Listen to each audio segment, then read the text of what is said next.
नमस्कार दोस्तों, RD technical education channel में आपका स्वागत है। दोस्तों आज हम बात करने वाले हैं टू स्ट्रोक इंजन के बारे में।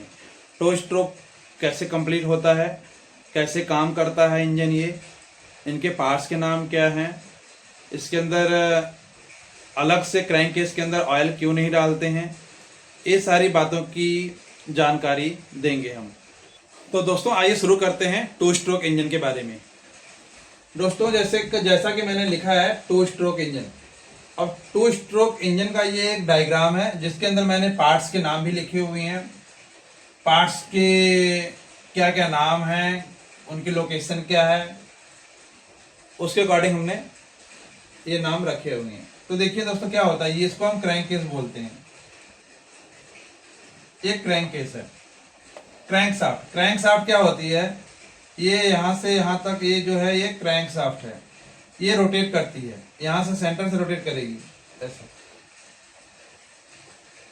ये सेंटर से रोटेट करती है क्रैंक शाफ्ट। उसके बाद हम यहाँ पे इनलेट पोर्ट है। इनलेट पोर्ट किस लिए, एयर एंड फ्यूल के मिक्सचर जो होते हैं वो इसी पोर्ट के थ्रू क्रैंक केस में आएंगे दोस्तों। उसके बाद है कनेक्टिंग रॉड। कनेक्टिंग रॉड क्या होता है, पिस्टन, ये पिस्टन है, ये वाला पिस्टन है, ये पिस्टन है।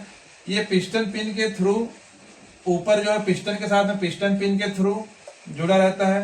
नीचे कनेक्टिंग रॉड बियरिंग बोलते हैं, सीआर बियरिंग बोलते हैं जिसको, सीआर बियरिंग के थ्रू क्रैंक शाफ्ट के साथ में जुड़ा रहता है।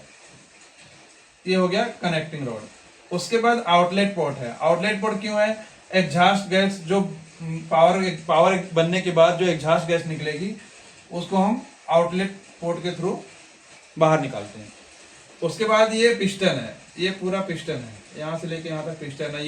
ये दो इसमें रिंग लगी हुई है, ये कंप्रेसर रिंग है, उसके बाद एक है ऑयल रिंग। तो ये पिस्टन है आपका। उसके ऊपर सबसे टॉप में लगाया हुआ है स्पार्क प्लग। स्पार्क प्लग क्या होगा, स्पार्क जनरेट होता है।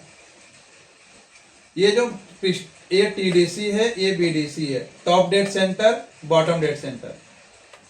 ये जो बीच में लगा हुआ ये पिस्टन पिन है। ट्रांसफर पोर्ट है, यहां से यहां तक एक पोर्ट बना हुआ है जिसके थ्रू एयर एंड फ्यूल का मिक्सचर सिलेंडर के अंदर जाता है, उसको हम ट्रांसफर पोर्ट बोलते हैं। तो दोस्तों आपको मैंने पार्ट्स के बारे में बता दिया कि इसके अंदर क्या क्या पार्ट्स होते हैं। इन पार्ट्स के काम क्या होते हैं वो भी मैं आपको बताता हूं। क्रैंक शाफ्ट जो है ये सर्कुलर घूमती है, 360 घूमती है पूरा क्रैंक शाफ्ट। कनेक्टिंग रॉड क्या है, टू एंड फ्रो ऐसा घूमेगा, ऐसा क्रैंक शाफ्ट के साथ ही घूमता रहेगा ऐसा, to and fro, left and right. Piston क्या है, पिस्टन रेसिप्रोकेटिंग करता है। रेसिप्रोकेटिंग मतलब सिलेंडर के अंदर ऊपर नीचे, बीडीसी से टीडीसी, टीडीसी से बीडीसी, रेसिप्रोकेटिंग मोशन पिस्टन करता है। स्पार्क प्लग से स्पार्क जनरेट होता है। तो ये आपके कुछ मुख्य पार्ट्स के जो है वर्किंग बताया मैंने आपको। TDC top dead centre, BDC bottom dead centre. ये क्या होता है, क्रैंक शाफ्ट के रोटेशन के साथ में जब पिस्टन सबसे ऊपर, जो सबसे ऊंचाई, उसके बाद उससे ऊंचा नहीं जा सकता है, उसको हम टीडीसी बोलते हैं, टॉप डेड सेंटर। उसके बाद जब पिस्टन नीचे की तरफ क्या आता है, सबसे नीचे, मतलब कि उससे नीचे नहीं जा सकता है, तो उसको हम बॉटम डेड सेंटर बोलते हैं, उसे हम बीडीसी बोलते हैं। पिस्टन के मूवमेंट को टीडीसी से बीडीसी को हम वन स्ट्रोक बोलते हैं, या बीडीसी से टीडीसी तक पिस्टन के मूवमेंट को, बीडीसी से टीडीसी तक पिस्टन के मूवमेंट को हम वन स्ट्रोक बोलते हैं। कुल मिला के टीडीसी से बीडीसी जाए या बीडीसी से टीडीसी जाए, हम उसको वन स्ट्रोक बोलते हैं। तो ऐसे ही अगर टू स्ट्रोक हमारा इंजन है तो एक बार नीचे और एक बार नीचे से ऊपर, इसमें हमें पावर मिल जाती है टू स्ट्रोक के अंदर। अभी हम टू स्ट्रोक की बात कर रहे हैं, इसलिए हम टू स्ट्रोक के बारे में ही बात कर रहे हैं, फोर स्ट्रोक के बारे में नहीं बोल रहे हैं।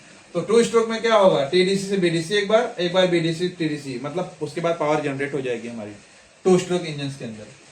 अब एक काम कैसे करता है, इनके स्ट्रोक, इनमें भी स्ट्रोक चार ही होता है एक तरह से, लेकिन इसके दो स्ट्रोक जो है पावर, फोर स्ट्रोक इंजन के अंदर में 4 स्ट्रोक होता है, वो सारे सेपरेट होते हैं, अलग अलग होते हैं। अब टू स्ट्रोक में क्या होता है कि 2 स्ट्रोक जो है एक ही साथ में हो जाता है, तो इसलिए टू स्ट्रोक में 2 ही स्ट्रोक में चारों स्ट्रोक कंप्लीट हो जाता है इसका। वो कैसे, वो बताता हूं। अभी एयर एंड फ्यूल का मिक्सचर है, उस टाइम पे क्या होगा, पिस्टन नीचे को रहेगा, नीचे रहेगा और वो नीचे से ऊपर की तरफ मूवमेंट करेगा। जब पिस्टन पूरा नीचे रहेगा तो क्या होगा, यहां से सक्शन हो जाएगा, यहां से ये जाएगा सारा फ्यूल एंड मिक्सचर सिलेंडर के अंदर घुस जाएगा, पिस्टन इस पोजीशन में नीचे रहेगा उस टाइम पे। अब क्या होगा, भर गया, अब पिस्टन ऊपर जाएगा तो सक्शन भी हो गया और ऊपर जाके कंप्रेशन कर रहा है, तो वो कंप्रेशन हो गया। मतलब suction and compression one time में ही, एक ही स्ट्रोक में कंप्लीट हो जाता है। उसके बाद जब पिस्टन टीडीसी पे पहुंच जाएगा तो उसके बाद क्या होगा, स्पार्क प्लग से स्पार्क हो जाएगा। जब स्पार्क होगा तो उसके बाद कंबस्टन होगा, कंबस्टन होने के बाद क्या होगा, पावर जनरेट होगा। पावर जनरेट से क्या होगा, पिस्टन नीचे को आएगा।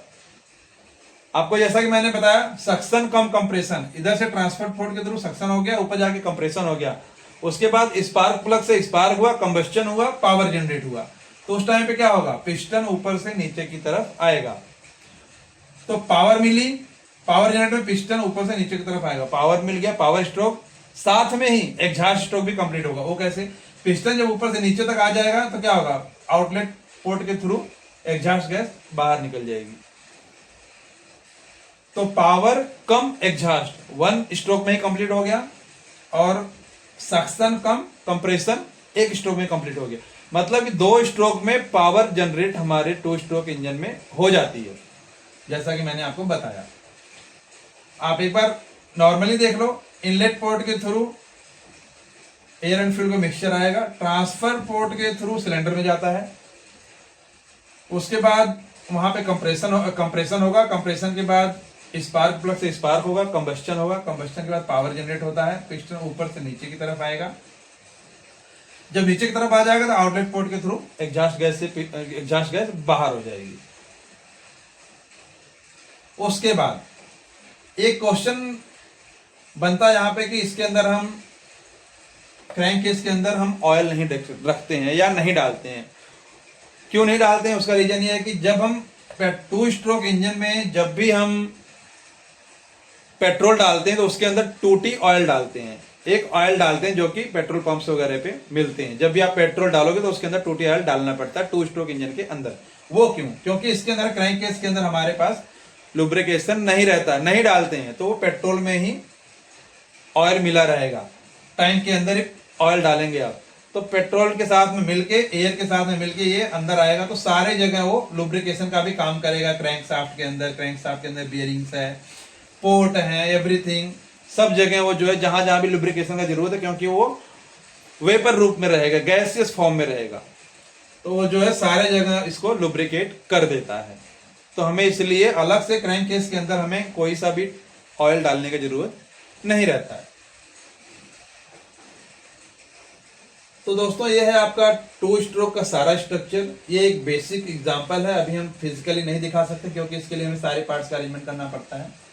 इस डायग्राम के अंदर आप अगर डायग्राम को आप प्रॉपर तरीके से समझ लिए तो आप इसको 2 स्ट्रोक का इंजन प्रॉपर तरीके से समझ गए होंगे, और आप प्रैक्टिकल भी जब करेंगे तो आपको बहुत ही ज़्यादा बेनिफिट मिलेगा, बहुत ही ज़्यादा ईजी रहेगा अंडरस्टैंड करने में। तो दोस्तों आज का ये जो टॉपिक है हमारा कैसा रहा आप लोगों के लिए, कृपया कमेंट करके जरूर बताएं। अगर आपको किसी भी टॉपिक पर, ऑटोमोबाइल, इंजन या एनीथिंग, किसी भी रिलेटेड आपको टॉपिक पर वीडियो चाहिए तो हमें कमेंट करके बता सकते हैं। आपकी हमारी ये वीडियो कैसी लगी, कृपया हमारे इस चैनल को सब्सक्राइब करें और नोटिफिकेशन बेल को ऑल करें, लाइक करें, कमेंट करें, शेयर करें, ताकि ज़रूरतमंद लोगों को हमारी ये वीडियो पहुंच सके। दोस्तों धन्यवाद।